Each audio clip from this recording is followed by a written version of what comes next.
السلام عليكم ورحمة الله وبركاته، ازيكم يا شباب؟ يا رب تكونوا بخير. بسم الله والصلاة والسلام على رسول الله. سريعا كده بقى عشان الوقت في الفترة دي ضيق جدا، مش عايزين نطول عليكم على قد ما نقدر. بس ان شاء الله الفيديو ده هيكون مفيد جدا جدا جدا لناس كتير. يا ريت تعمل شير كده وابعته لاصحابك عشان تفيدهم، وباذن الله كلكم تستفادوا كده وتطلعوا باقصى استفادة من الفيديو ده. طيب هنخش في الموضوع على طول. صلى على النبي عليه الصلاة والسلام. احنا هنتكلم عن ايه؟ هنتكلم عن تعمل ايه في اي لجنة ثانوية عامة، اي لجنة. وان شاء الله الموضوع ده هيفيدك كمان قدام لما تخش الكلية، ازاي تتعامل مع اي لجنة. ولكن بالذات لجان ثانويه عامه دي بيبقى فيها توتر اكتر يعني. طيب خلينا نبدا لمرحله التاهيل اللي قبل اللجنه. يعني مش هنخش على اللجنه على طول. معظم الناس تقول لك خش في اللجنه وتحل كذا، امشي على اسئله كذا، ازاي تحل في البابل شيت. والله العظيم عمر المشكله معاك ما هتبقى بابل شيت ولا اي حاجه. ما فيش حد بيتلخبط فيه غير قليلين جدا. كل الناس لو ماشيه بمسطره كده او حتى من غير مسطره ما بتتلخبطش في البابل شيت عادي جدا. المشكله بتبقى في قله التركيز او في حاجات تانية مختلفه عن الموضوع. فخلينا نبدا كده مرحله التاهيل قبل اللجنه. والموضوع ده بيبقى قبلها بيوم، ليله كل امتحان. اعمل ايه في ليله كل امتحان؟ اول حاجه حضرتك لازم اليوم دوت ما تاكلش حاجه، يعني ما تدبهاش في الاكل. ما تتعبش بطنك، ما تتعبش معدتك، لان الموضوع ده بيفرق قوي في الصداع وفي النوم. تمام. كل خفيف، كل اكل كويس وصحي على قد ما تقدر. حاول ما تشتتش نفسك، وده هنجيله قدام. ما تتكلمش كتير مع ناس كتير، خليك في حالك، خليك في حالك على قد ما تقدر. مالكش دعوه بفلان اللي مش عارف ما عرفش يلم باب ايه، وفلان اللي مش عارف وقع منه ايه. مالكش دعوه بحد. خليك في نفسك وبس. نفسك وبس. انت مش هتبقى معاه في اللجنه. مالكش دعوه باي حد. طيب اول حاجه هاكد عليهم، او اول حاجتين يعتبر، ودول مهمين جدا وناس كتير بتغفل عنهم، وهم مهمين جدا. اول حاجه الصلاه.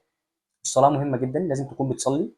طب يا مستر انا ما بصليش طول السنه، هاجي اصلي دلوقتي هبقى بتاع مصلحتي؟ او صلي ماشي، خليك بتاع مصلحتك وصلي. ربنا هيحبك وان شاء الله هيستجيب دعواتك. صلي بس، ما ينفعش ما تصليش. الصلاه هي اللي هتخلي قلبك يبقى مطمن كده. ربنا بيقول الا بذكر الله تطمئن القلوب. تمام. ربنا كان بيقول ايه؟ واقم الصلاه لذكري. يعني الذكر، عاوز تذكر ربنا صلي. تمام. والصلاه، الذكر والصلاه هيخليك قلبك مطمن طول اليوم، وتقدر تنام بالليل مرتاح. تمام كده. طيب حاجه مهمه جدا لازم تعملها، قضاء الحاجه. ركعتين قضاء الحاجه. هتلاقي في اي كتاب حسن المسلم عندك في البيت، هتلاقي فيه دعاء قضاء الحاجه. بتصلي ركعتين من غير الفريضه، ركعتين عاديين جدا. بتقرا فيهم عادي الفاتحه وسوره صغيره في كل ركعه، وبتسجد عادي زي اي صلاه عادي جدا. بعد ما بتخلص وبتسلم بتقول دعاء قضاء الحاجه ديت، وتسمي الحاجه اللي انت نفسك فيها وتدعي. ادعي، قول يا رب الامتحان بكره يكون يسير ليا، ويا رب الاسئله اللي هتيجي بكره في الامتحان او الافكار المهمه اللي في الامتحان فتح عينيا عليها دلوقتي وانا بذاكر. انا كنت بعمل كده وانا في ثانويه عامه. والله العظيم ناس بتفتكرني بقول كده اي هجص، بس انا مش بكذب. بس والله العظيم كنت فاكر ساعتها ان انا كان عندي كتاب الامتحان مراجعه نهائيه في كل المواد العلمي. والله العظيم هذا حدث. كنت براجع عربي، وقبل امتحان العربي صليت قضاء الحاجه وقلت يا رب لو في حاجه ناقصاني افتح عينيا عليها. والله العظيم فتحت امتحان شامل من وسط الامتحانات، وكنت براجع نحو. والنحو كان عليه تقريبا 16 سؤال، او مش فاكر، يا اما 16 سؤال يا اما 16 درجه. مش فاكر بالظبط يعني، بس هم تقريبا كان 16 سؤال. كان امتحان 60 سؤال كله، وهم كانوا تقريبا 16 سؤال. المهم يعني ان انا قلت افتح امتحان عشوائي بعد ما رجعت النحو كله في ليله الامتحان واحل الاسئله بتاعت النحو. اقسم بالله حوالي بتاع ست سبع اسئله جم منه تاني يوم، هم على نفس الحته. وسؤال جه في الملزمه بتاعت مستر رضا الفاروق اللي كنت باخد معاه. طبعا انا مش بعمل يعني، اكيد مش بتكلم عليه اللي هو بقى خد مع مستر، لا طبعا. بس انا بقول يعني ان انا ساعتها كان في سؤال عن الادب جه هو بالنص في الامتحان والله العظيم. السؤال ده كان في الملزمه القديمه يعني. تمام كده. فمهم قوي الصلاه وقضاء الحاجه. قضاء الحاجه مهمه جدا. دعاء قضاء الحاجه مهم جدا، انت تصلي ركعتين وتدعي قبل كل امتحان، ربنا هييسر لك باذن الله. نخش على النقطه اللي بعد كده، النوم. النوم دي حاجه مهمه جدا، والناس بتقول يعني بتقعد تقول ايه يا مستر طب ما انا كده هنام، يعني مين العبيط اللي هيسهر ليله الامتحان؟ والله انا شخصيا كنت بقول كده، بس انا كنت بقعد اتريق. مين العبيط يعني اللي هيسهر ليله الامتحان يعني؟ سهرت. التوتر بيخليك تخرج عن تفكيرك، وهيخليك تعمل حاجات غير مبرره. انت نفسك لما ترجع قدام تفكر فيها تقول هو انا عملت كده ليه، ما تلاقيش رد. فالتوتر ساعات بيودي الناس لكده، يسهر من غير ما ياخد باله، يسهر عشان عاوز يلم حاجه. حبيب قلبي يعني انت السنه كلها 10 شهور ضاعوا، واليوم ده اللي انت لو ذاكرت فيه خلاص الدنيا هتظبط معاك، والله ولا هتظبط ولا اي حاجه. انت ممكن معلومه عاوز تاخدها ما تجيش عليها سؤال تاني يوم، ودي كانت حاجه كانت بتحرق دمي جدا. كنت افضل سهران وما تجيش المعلومه تاني يوم اصلا في الامتحان، وقعد اقول ازاي امتحان اخر السنه ما يجيش فيه سؤال على الحته دي. قعدنا نذاكر الدينامو في ثالثه ثانوي. كان بيجي اسئله ل 2000 للدفعه اللي قبلينا 2021، كان بيجي اسئله عن الدينامو. السؤال ده بيبقى قوه دفاع متوسطه وبيبقى صعب، اللي هو بيبقى برسمه وكده، والناس اللي بتتابعنا هنا على القناه عارفين الموضوع ده. قعدنا نذاكره والدكتور ما جاش سؤال عليه اصلا في الاخر يعني. فما تقعدش تسهر عشان حاجه ملهاش اي ستين لازمه، لا نام بدري. لازم تنام بدري لازم تنام بدري على قد ما تقدر، وبلاش بقى المنومات والادويه اللي بتخليك تنام. انا بستغرب من الناس دي، انت شغال في صيدليه كنت بلاقي ناس تاخد ادويه؟ لا طبعا، نام عادي يا عم، اصحى من قبليها، قبل ليله الامتحان. انا بقولها لك اهو من دلوقتي، تكون صاحي من الفجر في اليوم اللي قبليه وتفضل قاعد اليوم كله، هتلاقي نفسك نمت على بالليل عادي جدا غصب عنك، هتنام غصب عنك. اظبط نومك ونام، نام واصحى الفجر من قبلها بيوم يعني، او قبلها بيومين عشان تظبط نومك. تمام كده؟ فالنوم مهم، النوم مهم عشان هو اللي هيوديك في 60 داهيه. والله العظيم ضيعت بنفسي بسبب النوم ده، ضيعت مجهودي طول السنه بسبب النوم ده، وانا بقول لك النصيحه دي من قلبي والله العظيم. خش على النقطه اللي بعد كده، صلى على النبي الاول عليه الصلاه والسلام. الناس بتعمل حساب للنوم بس ما بتعملش حساب للصحيان. الصحيان مهم، لازم تصحى الفجر. يعني ايه تبقى انت صاحي رايح الامتحان الصبح وما صحيتش عشان تصلي الفجر وتلبي نداء ربنا؟ ما ينفعش يا حبيبي، والله ما هتلاقي توفيق، والله العظيم ما هتلاقي توفيق. لازم تصحى تصلي الفجر، تصحى من اول الفجر. وكمان في حاجه مهمه اصلا، دي حاجه علميه ليك يعني، مفيش وقت عشان اشرحها عشان الوقت ضيق، بس دي حاجه علميه، ان انت الافضل ليك ان انت تكون صاحي بقالك شويه وعملت نشاط. لما بتكون لسه صاحي على طول كده وتروح على الامتحان ما بيبقاش افضل شيء. انما انت لما تكون صاحي من قبلها بكام ساعه وعملت نشاط، اتحركت، رحت للجامع ورجعت، ممكن كلت لك حاجه خفيفه كده، هتلاقي نفسك بقيت فايق قوي. ما تشربش قهوه طبعا قبل الامتحان، دي حاجه في النص بقولها لك يعني، بس اصحى من اول الفجر وصلي الفجر في الجامع، عشان باذن الله يبقى في نشاط كده ان انت تقدر ايه، تبقى رايح فايق كده على اللجنه مش لسه صاحي. تمام كده؟ طيب النقطة اللي بعد كده، أول ما تروح على اللجنة على طول. لو أنت بيتك قريب من المدرسة، تنزل قبليها بشوية قليلين وتروح على اللجنة على طول عدل. أنا كنت كل امتحان بروح على اللجنة بالظبط، اللي هو بص الدقيقة فاضل دقيقتين بالظبط أكون بطلع على السلم وأخش اللجنة بس. ممكن أول مرة بس اللي بتروح بدري شوية، وفي الامتحانات اللي هي كمان ما بتضافش عشان تعرف مكانك. انما من اول العربي تروح على اللجنه، تروح على اللجنه. لو انت مشوارك بعيد او ممكن تروح قبلها بشويه، بس لو رحت قبلها بنص ساعه او بساعه الا ربع بدري، تفضل واقف بعيد وما تقربش من المدرسه، ولا تقرب من اصحابك ولا تقرب من اي حد. بالله عليك ما تعمل كده، بالله عليك والله هتندم، والله العظيم هتندم. بلاش، اقف مع نفسك احسن وتروح على اللجنه عدل، دي مهمه قوي. تمام. النقطه اللي بعد كده، صلى على النبي عليه الصلاه والسلام. النقطه اللي بعد كده، وانت في الامتحان بقى، احنا قلنا الحاجات دي كلها قبل الامتحان. وانت قاعد في الامتحان هتعامل ازاي مع الاسئله؟ حبيب قلبي، ودي برضه هنفصلها اكتر في الفيزياء، بس هديك نبذه عامه يعني. هديك برضه كل ماده اعمل لك فيديو عنها ان شاء الله، بس دي نبذه عامه ان انت حضرتك بتعمل ايه. امسك الورقه بكل هدوء، مش مفيش داعي للتوتر، ما تبصش حواليك، انت عايش مع نفسك بس، انت عايش مع نفسك بس، مالكش دعوه باي حد. اللي عيط عيط، البنات بالذات اللي بتعيط تعيط مع نفسها، انت مالكيش دعوه بحد، انت مالكيش دعوه بحد. طب يا مستر دي شاطره وبتعيط، والله هي ممكن تكون شاطره وبتعيط عياط خوف بس، توتر، مالكش دعوه بحد. المراقب اللي بيقعد ينادي، لو في مراقب مضايقك عمال يرغي، قول له لو سمحت يا مستر الصوت انا مش قادر اركز، هيسكت وهيسيبك والله. اللي رايح جاي كده هو عمال يقول لك رقم الجلوس، قول له لو سمحت انا كتبت خلاص رقم الجلوس، انا مش عيل صغير وعرفت اكتب رقم الجلوس خلاص، سيبني في حالي بقى. خليك جريء عشان ما ترجعش تندم. تمام.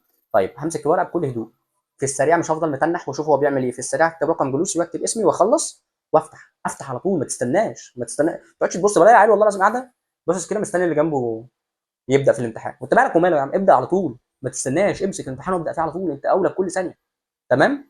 تمسك الامتحان، عديت على اول سؤال، انت مش عارف السؤال صعب ولا سهل، بالله عليك ما تقعد تفتكس وتترعب على الفاضي، تبص على السؤال هتقراه بتركيز وبهدوء، هتسمي الله وتصلي على النبي وتقرا السؤال. طيب انا قريت السؤال، مفيش غير اوبشن من الاثنين، يا اما انا فهمت السؤال وعارف الفكره ديت وشفتها مليون مره وعارف بيجي عليه اسئله عامله ازاي وعارف ان هو بيتكلم على ايه بالظبط، هاخد على طول. لو مثلا لو هنتكلم على الفيزياء هبدا احط القانون وابتدي اعوض على طول وخلاص واحل السؤال. اما ان انا ما فهمتش السؤال، طب لو انا فهمت السؤال هحله واخش على بعضه. طب انا ما فهمتش السؤال، هتقراه تاني، تاني في ساعتها. يعني انت قريت السؤال اهو، ما فهمتش، تقراه تاني، غالبا هتفهم. ما فهمتوش، ما تقعدش تقراه تالت بقى، خش على بعضه. اسمع مني عشان الناس بتقعد تتخانق مع السؤال بعض الكلام ده ويخش اللجنه يرمي كل ده ورا ظهره ويعمل بدماغه بقى، لا، لازم تمشي بنظام. النظام مهم جدا. انت داخل الامتحان تجمع اكبر قدر من الدرجات، انت داخل تجمع درجات، فلازم تكون مركز جدا في كل حاجه انت بتعملها. مش هتمشي كده، انت معاك وقت، والوقت لازم تستثمره كويس. يبقى هقرا السؤال، فهمته او ما فهمتوش، فهمته حل، فهمتوش هقراه تاني، ما فهمتوش هخش على بعضه، وهكذا. هكرر الموضوع ده في الامتحان كله، بس كل سؤال سبته هعمل جنبيه علامه. تمام. طيب في حاجه تانية، اسلوب تاني برضو بنزوده، ان احنا ممكن سؤال نفهمه بس برضو مش هحله دلوقتي عشان السؤال ده بياخد وقت. هقول لك على حاجه انت عارفها زي كيرشوف مثلا، مسائل كيرشوف بتاخد وقت احيانا، يجي مساله محتاجه وقت، في مسائل كده تشوفها محتاجه وقت. او سؤال زي اللي جه في النماذج الاسترشاديه بتاعه المقاومه والمكافاه اللي خلاك تختار تشتغل الاربع اختيارات كلهم، وهكذا. انت عارف ان السؤال ده هياخد منك وقت، فهتعمل ايه؟ لا خلاص سيب السؤال ده دلوقتي، اعمل جنبيه علامه، انا عارف احله بس هعمل جنبيه علامه كده او علامتين، انا هحله بس مش دلوقتي، هخلص بس السهل. انت رايح تجمع درجات، تقعد تجري على الاسئله السهله بس وتتشطر عليها، تقعد تحلها تحلها تحلها تحلها تحلها، وترجع تاخد الامتحان من اول تاني. تشوف الاسئله اللي انت كنت عارفها بس سبتها عشان بتطول وتحلها.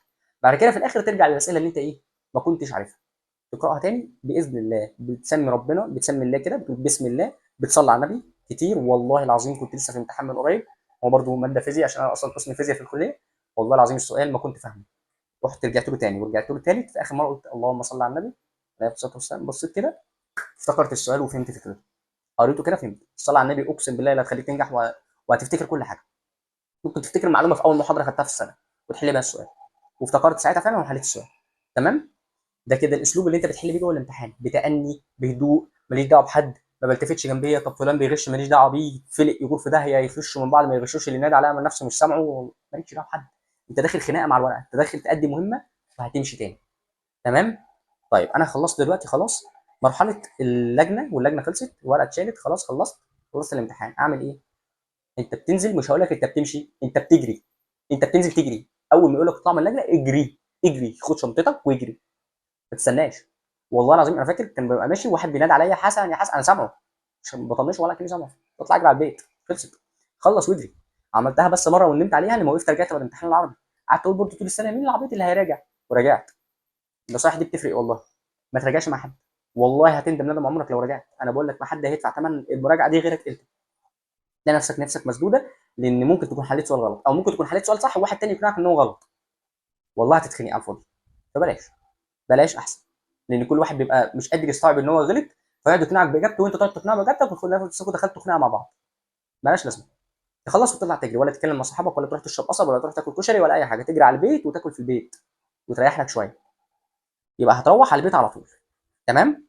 طيب رقم خمسة دي مهمه، اقطع السوشيال ميديا. مش هينفع تسيب التليفون، وده الافضل ان انت تسيب التليفون وتذاكر على التابلت في البيت. طب مش هتعرف تسيب التليفون، تمسح فيسبوك، تمسح انستجرام، تمسح التيك توك، تمسح اي حاجه ليها علاقه بيهم، تمسحهم خالص. يا ريت ما تبقاش ماشي في نت على تليفونك في الشارع، تخليك على الواي فاي بتاعت البيت بس، يا ريت تبقى عامل كده. ما تفتحش السوشيال ميديا ابدا، ابدا. ولا اليوتيوب ده تفتحه على استحياء كده، لو انت فاتح اليوتيوب تحلف كده تقسم على نفسك والله انا داخل اسمع ليله الامتحان بتاعت المدرس بس، مش هفتح اي حاجه تاني. انا داخل مثلا اسمع راجعه مستر محمد صلاح، مش هفتح حاجه غيرها. ليه؟ تبقى راجع من امتحان العربي وفي امتحان فيزياء، انت راح تفتح عشان تتفرج مثلا على فيديو للفيزياء ليله الامتحان، تلاقي ايه اللي حصل؟ واحد منزل لك فيديو بقى، ما هو ده الترند بقى اللي دلوقتي هتقوم ظاهر لك، يقول لك ايه؟ حل امتحان العربي. فضول ياخدك تقوم داخل تتفرج عليه تتنكد، تلاقي نفسك ولا عارف بتتفرج على فيديو ليله الامتحان بتاعت الفيزياء مش مركز فيه، نفسك تسدد، حلم ضاع، اكتر ماده عليها درجات ضيعتها، وتلبس في الحيط. وهتندم على الكلام ده والله. الغلطات العاطفيه اللي بتحصل معاكوا دي والتفكير الغلط اللي بيحصل ده هو اللي بيوديكوا في 60 ده. انت مش هتستفاد حاجه لما تعرف انت حليت صح ولا غلط، انت حليت خلاص والدرجه هتتحط لك. انما لما تكون بتفكر بايجابيه وحاطط في دماغك ان انت حلل صح ومبسوط، هتحل حلو في اللي بعده وممكن تصلح غلطتك. لكن لما تعرف ان انت حليت غلط هتروح في 60 داهيه. انا اختي السنه اللي فاتت كانت دفعه السنه اللي فاتت حلت حلو في اول امتحانين، العربي والفرنسي، وحلت حلو جدا.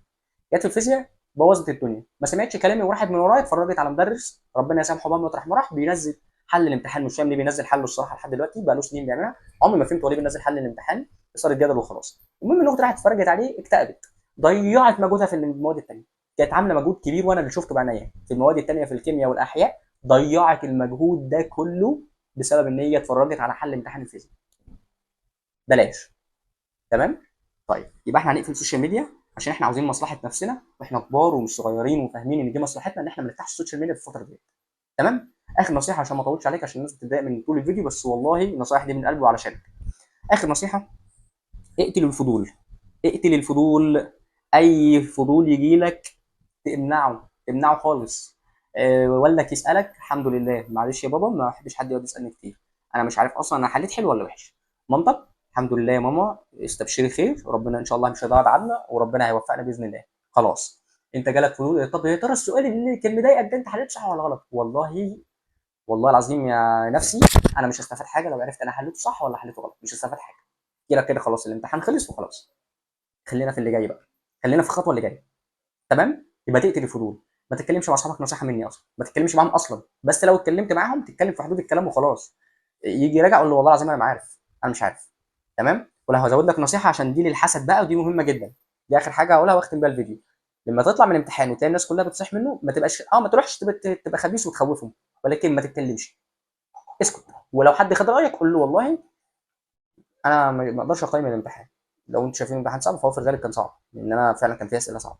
لكن ما تروحش تبقى انت البريمو اللي تقول لهم الامتحان كان سهل جدا، هتاخد لك عين هتجيب اجرك. واسال اللي مجربين، يا ريت اللي مجربين يكتبوا لنا تحت في الكومنتات. تمام كده؟ تمام. فدي كانت النصائح اللي تستعد بيها لاي لجنه امتحان ثانويه عامه باذن الله، ما قبل اللجنه، جوه اللجنه، ما بعد اللجنه، كل المراحل باذن الله. تمام كده؟ سبحانك اللهم وبحمدك، اشهد ان لا اله الا انت، استغفرك واتوب اليك. استودعكم الله، والسلام عليكم ورحمه الله وبركاته.